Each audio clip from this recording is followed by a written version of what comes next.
Hey gang, welcome to another episode of Digging with Seven. Me and Mike are down here on the Cumberland River. Cumberland River's right there in the background. Mike got a permission here. It was a place I had already hunted one time, but not exactly where we went. And he found a flat button, found two flat buttons, and we started concentrating on that area. We found a lot of flat buttons. We found a Colonial site. Check it out.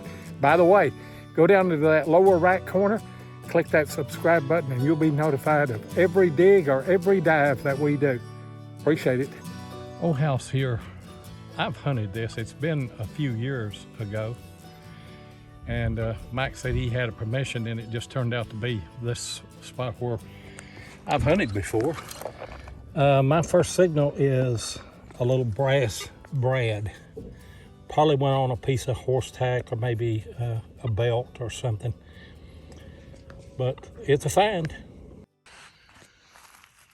We're down below the old house. The old house is way up there on that rise. A lot of junk up there.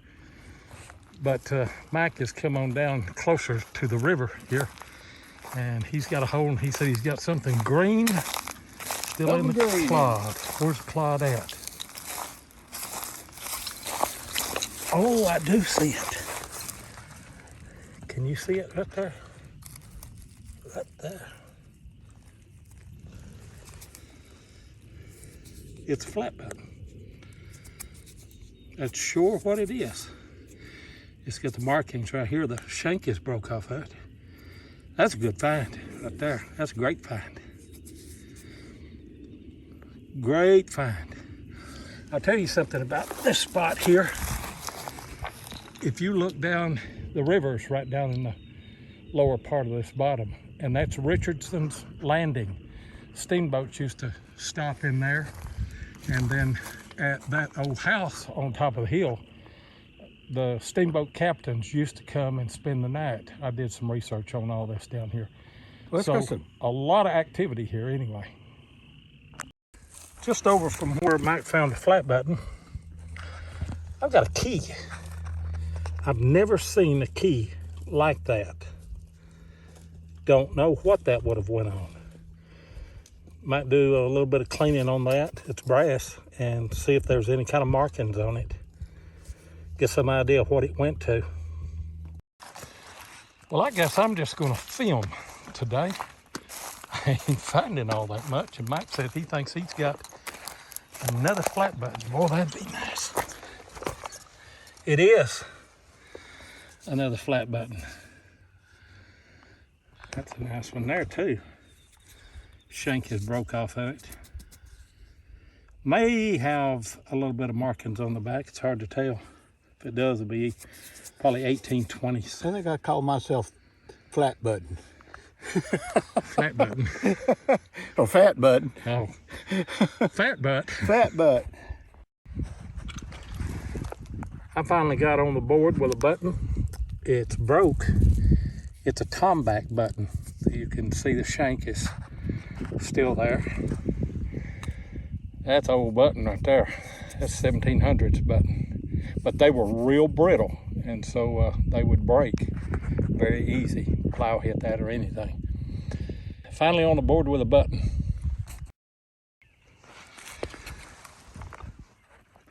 This one here was a screamer. Can you see it right there?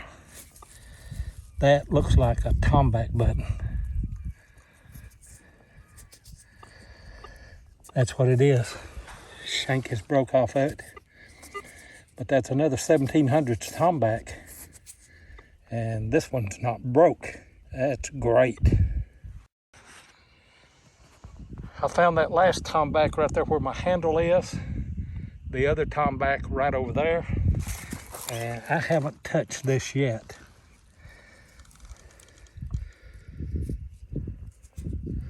That is some kind of brass buckle. Man, that is nice right there. It's broke right here in the middle, but that is a nice piece right there.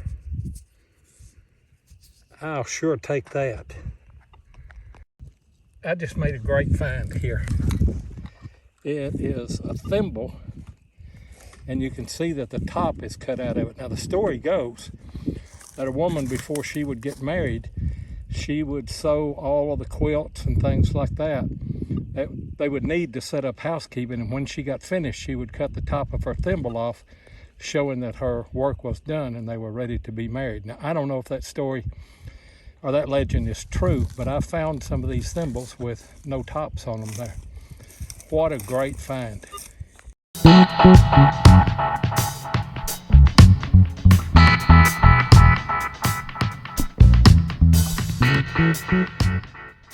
A thimble is a small, hard-pitted cup worn for protection on the finger that pushes the needle in sewing.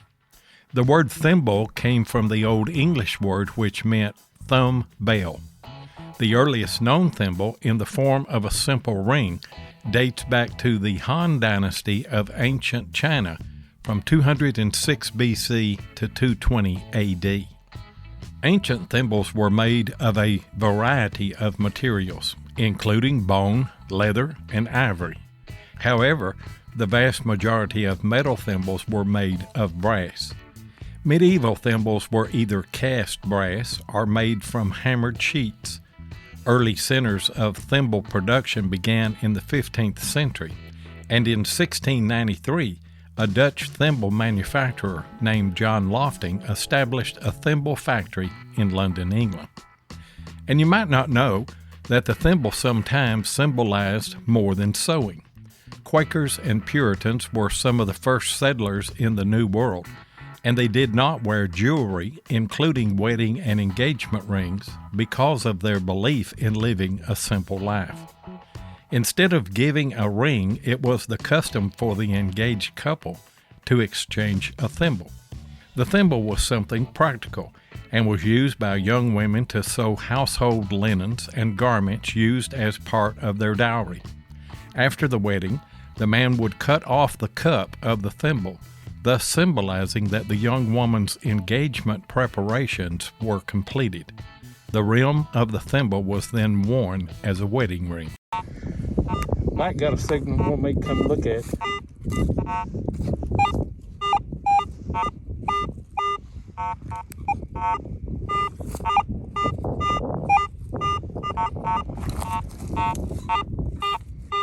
Got a lot of iron in it. Go ahead and dig it. Let's see what it is.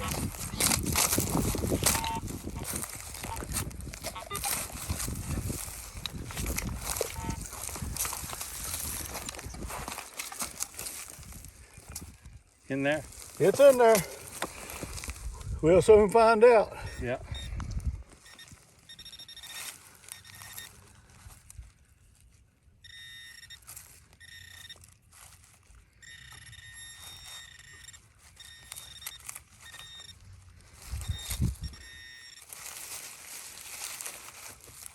Oh, whoop, there it is. There it is. There it is, right there. It's going to be another button. Big old brass button. We found a Colonial house right here. Another one. There you go. Fat button man. Fat butt man. Good find. We left that plug out right there. That's where I found a flat button. And then I found that buckle right there. And these are all just in a straight line right here. And Mike has got another one, he says. I see it there. That's going to be brass, ain't it? Yeah, big old thick brass one. I took a shank on it. Shank's been over on it, ain't it? Yeah. Yeah. All right. Still there. Fat man has struck again. Another good button. Mike's got another one, and every one of them is right in line with where all the others are. There it is in the bottom of the hole. You see it. That's going to be a brass. Uh-oh. That's an oval button. Convex on the outside and concave inside. Man, fertilizer eat that one up. I don't know what's on the front of that. I thought it was a Civil War button when I first come out of the ground. Well, it's convex there and Yeah. concave on the back. That may clean up and Man, it's got a lot of corrosion. It does. Let Let me brush on it just a tad right there. I don't know if it's going to have anything on it or not. I don't know if you're going to be able to I don't know. get it off. I don't think What's so. heavy?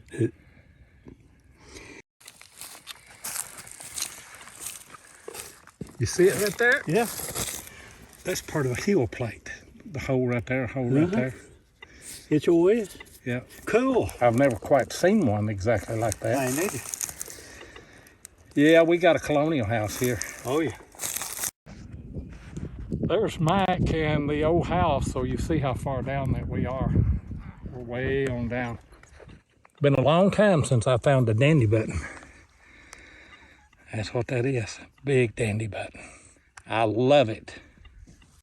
Oh, that hole right there, I've got a musket ball and a piece of a pottery shard. So we know there's a house, and I think Mike said he found a brick up there. I'm gonna go film it in a minute. Still finding stuff.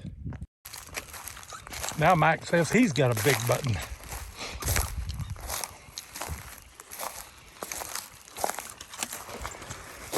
And it is. Big old button. Shanks broke off there. That's a coat button. You nicked that just a little bit, didn't you? Do what? I say you nicked that just a little I bit. did. It was over to the side, and I run my shovel down in it, take it out. Did you put it in your pouch? I put it in here somewhere.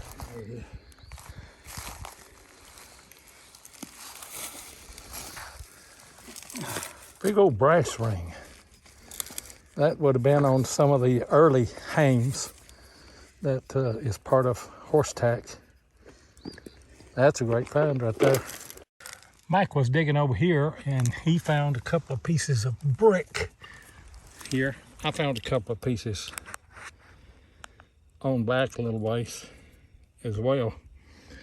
And then I got a square nail and another piece of pottery here off of probably a plate, looks like. Old house that right here. We were just talking about a cuff button that we hadn't found one. Here Mike is, he has found a cuff button. Fat man. Da, da, da, da, da, da. That's sure what that is. A little cuff button. Got a little bit of silver wash on it. Still got a shank on it there. That's a great find. I got another good signal. Haven't looked at it, but that's going to be a convex button and concave on the back. Boy, that's a nice button there. Shank, I think, is broke on it. Oh, yeah.